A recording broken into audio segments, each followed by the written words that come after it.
Almost a third of the continent of Africa is covered by the Sahara herds. North of the Sahara is sandy, but here in the north, near the Atlas Mountains in Morocco, the soil is stony.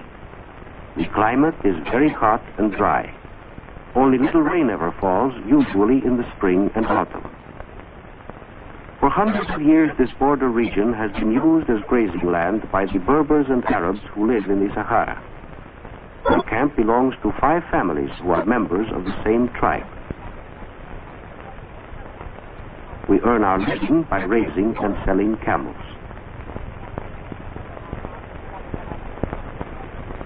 We need a fire in the early morning, for though the days are hot, the nights are cold.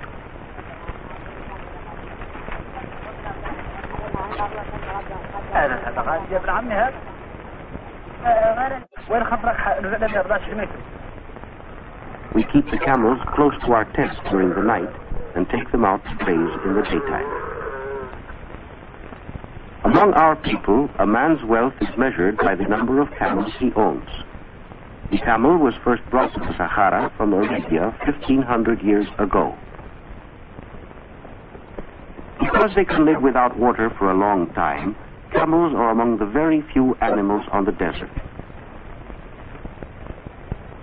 They can feed on the thorny plants which grow in the nearly rainless desert because their mouths are tough.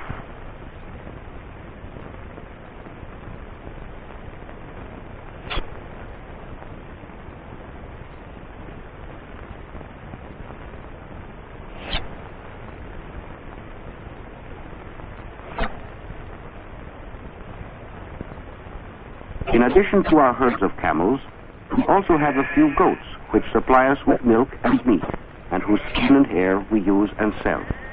They have to climb into the trees to find food.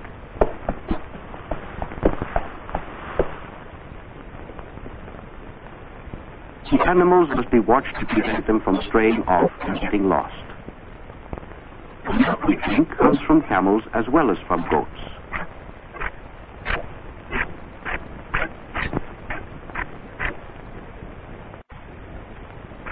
Bujma, the son of our chief, like the other boys of our camp, takes his turn at guarding the camels. His turban, which is woven of goats or camel's hair, protects him from the heat of the sun.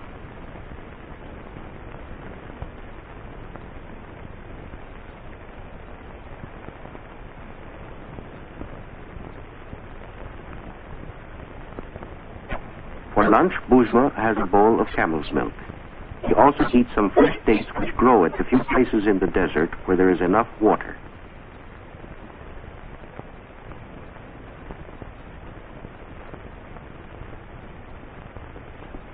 While the men are watching the animals, the women go to get water. Whenever we can, we pitch our tents near a spring or a well. Where there is water, there is usually food for our animals.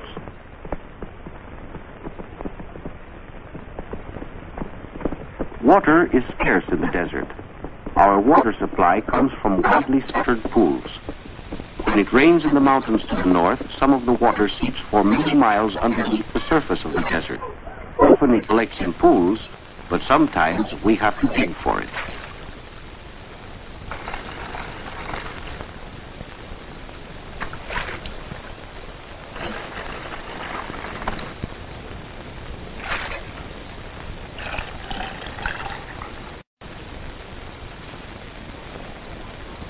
Water is carried in bags of goatskin, which we make ourselves.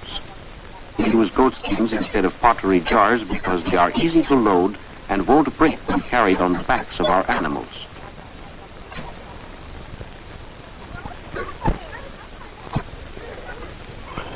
Our women grind enough barley for the day's cooking. We must buy barley and the other grains we eat because there is not enough water to raise crops in the desert.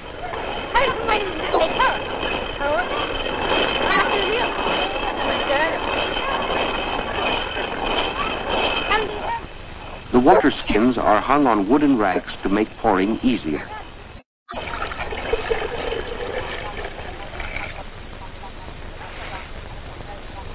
We use barley in making a dish we call couscous. When the coarsely ground grain has been mixed with water, The women put it in a basket which fits into the top of the cooking pot.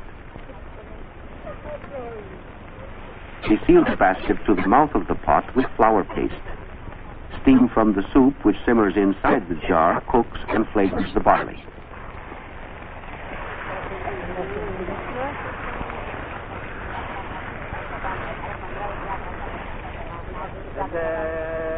Five times a day we bow in prayer, always facing in the direction of our holy city, Mecca. We are Mohammedans and believe in one God, for whom our name is Allah.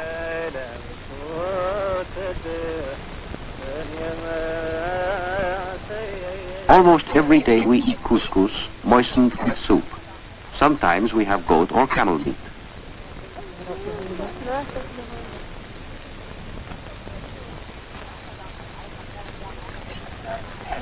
Water is scarce, so we use it carefully in washing.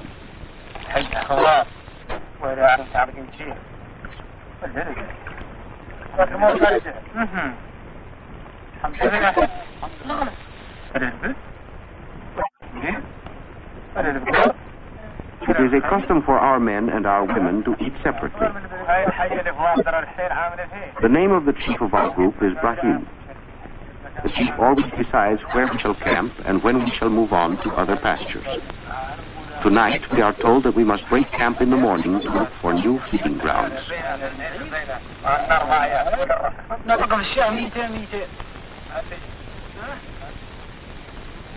When it rains even less than usual, we have to move 2 or 3 times a week to find sufficient food for our animals.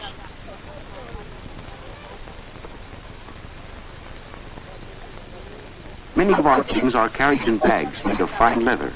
Since we move so often, everyone knows just what to do. It is easy to pack because our only possessions are those which we simply cannot live without. In the cases, there is a special place for each piece of equipment. If the equipment were not protected, it might break when carried on camelback.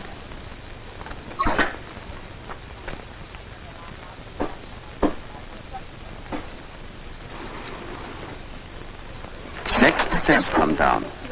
They are made of cloth woven from the hair of camels and goats. They are thick enough to protect us against the hot sun during the day, as well as the cold at night. Yet they are light and can be easily moved.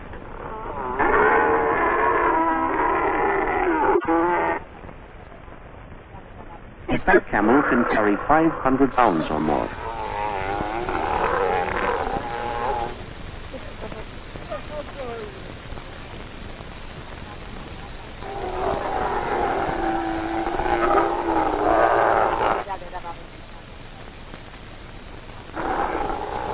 Very young children are loaded on quiet, well-trained camels in a framework that can be covered with cloth to shade them from the hot sun.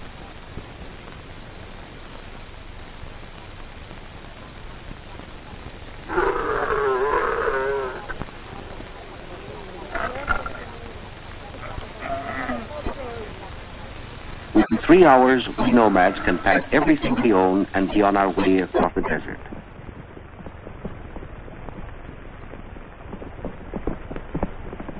To a great extent, the needs of our animals rule our lives, because even our few camels quickly eat up the plants and grass around each campsite. We do not live in groups much larger than 5 families.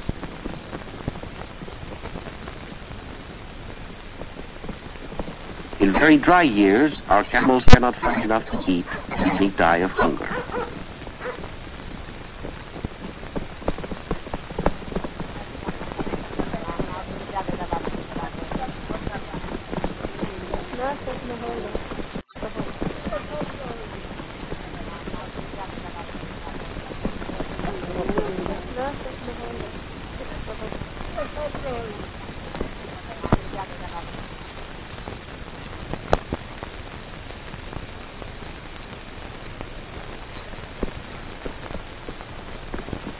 Today, our chief has led us to a place where no one has camped for a long while.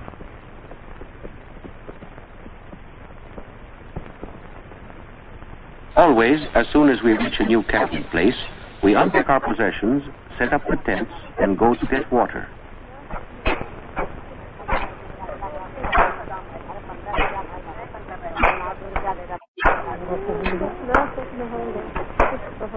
When we are on the march, the camels have little chance to eat or drink. Because they can go without food or water for as long as a week, camels are valuable to people who live in dry lands like ours.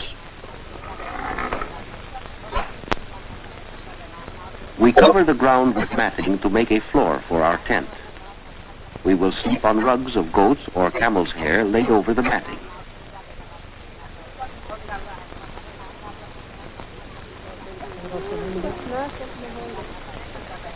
Packed in the bales are our provisions and cooking utensils. As soon as we make it, the women bake barley bread. They place the dough between hot stones.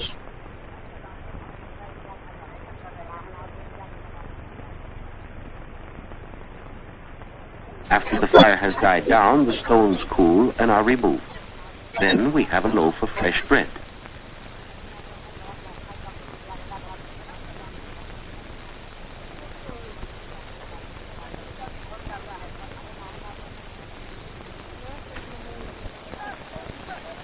Our children cannot go to school because we are always moving from place to place.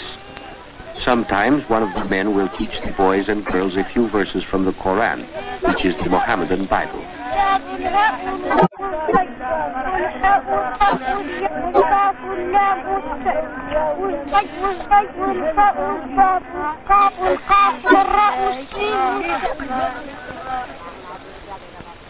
Tonight, after our camels have been tied up, the men gather in the tent of our chief, Brahim.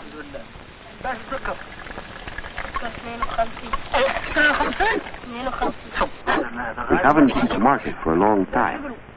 We will soon need to buy some more food, especially barley and tea, which is our favorite drink.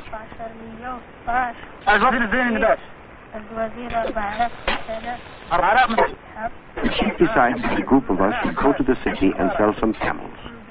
With the money, we will buy the things we need.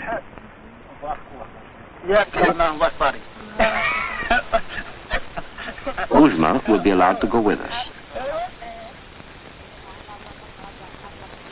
The trip will take at least 2 days, so we start early in the morning.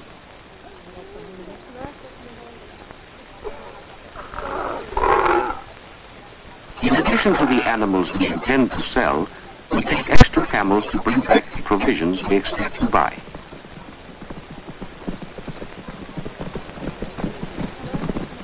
Camels are raised only in the desert, but they are much in demand in the regions north of the Sahara. There they are used as work animals, though their meat is also eaten. Many camels live and work for 20 years.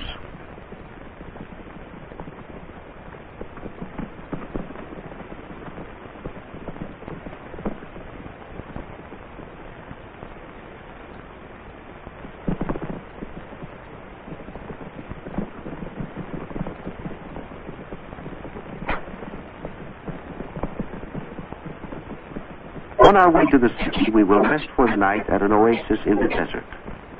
An oasis is any place in a very dry region where the land is fertile because there are good springs or wells.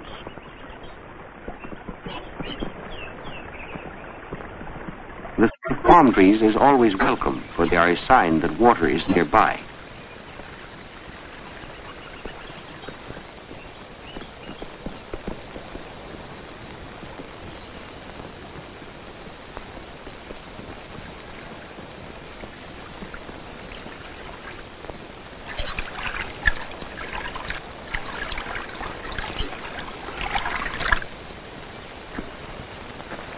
Because there is water, food can be raised on the land of an oasis. Farmers can live in permanent homes instead of following herds as we nomads do. But even in the oasis, water is not to be wasted. Each farmer takes his turn at using the water for a limited time each day.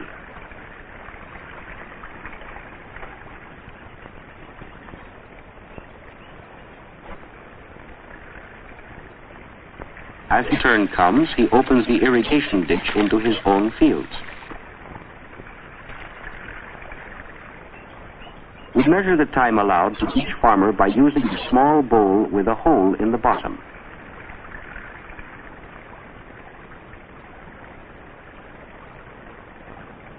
The water clock allows everyone to get a fair share of water. When the time is up, the bowl sinks.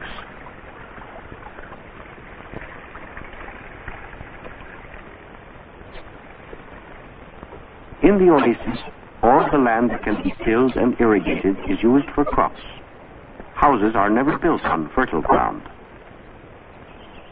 Even the soil between the date palms is planted with barley or maize or vegetables. The palms themselves produce big clusters of dates. Because our ancestors once protected the oasis from robbers, we nomads, by an ancient custom, are entitled to all the dates that the growers are unable to sell.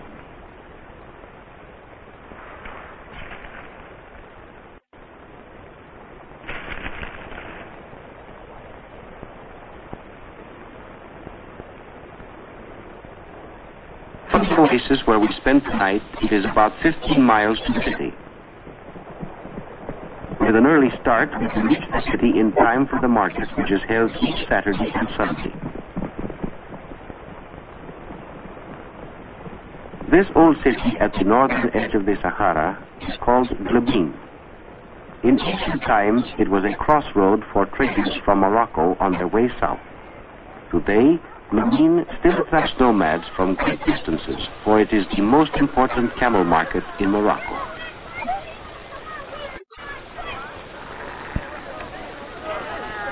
Camel buyers from cities farther north come to this market to trade.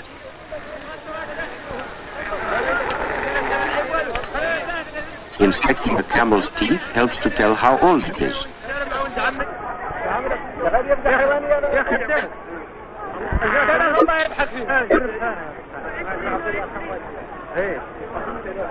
The sale of each camel involves much bargaining. When the price has finally been agreed upon, the money is paid over to our chief. The deal is completed when the seller strikes the purchase money in the buyer's hands.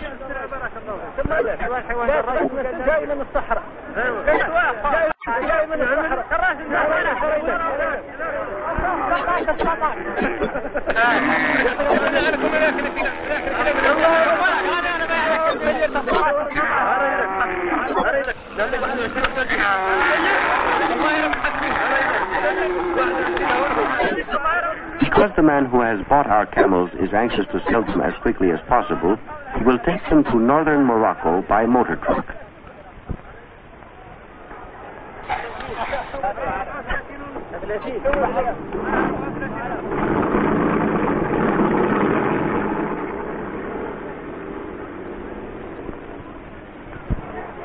Most of the money that we receive from the sale of our camels is spent in the city.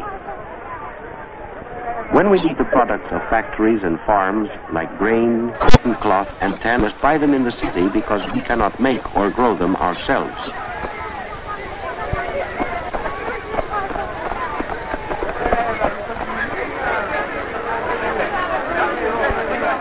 Rahim and Bourgeois inspect the various kinds of tea for sale. Tea comes to the desert markets from China and other faraway lands.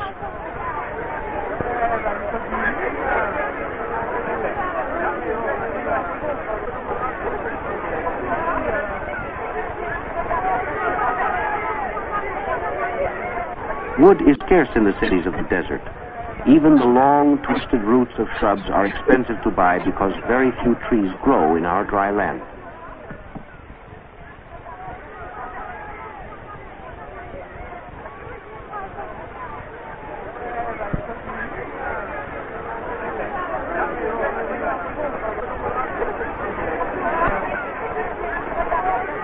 The barley sold in the grain market is grown on oases or on farms farther north of where we live. The merchant's grain may be plump or shriveled, depending on how well it was watered by rain or by irrigation in the field where it grew.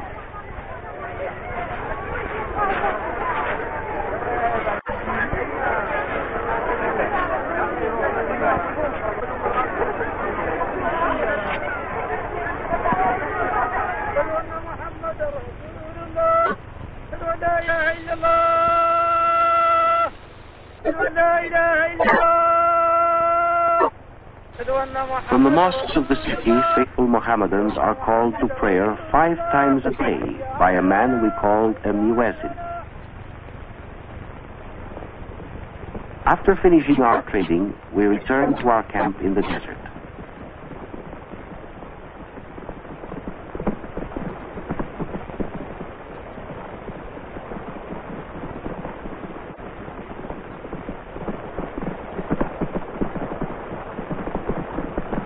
It is a rare man among us who would change places with the traders of the city or the farmers of the oasis, tied down to shops or to soil. Searching for food, and we nomads wander with our animals through the Sahara Desert, which is our home.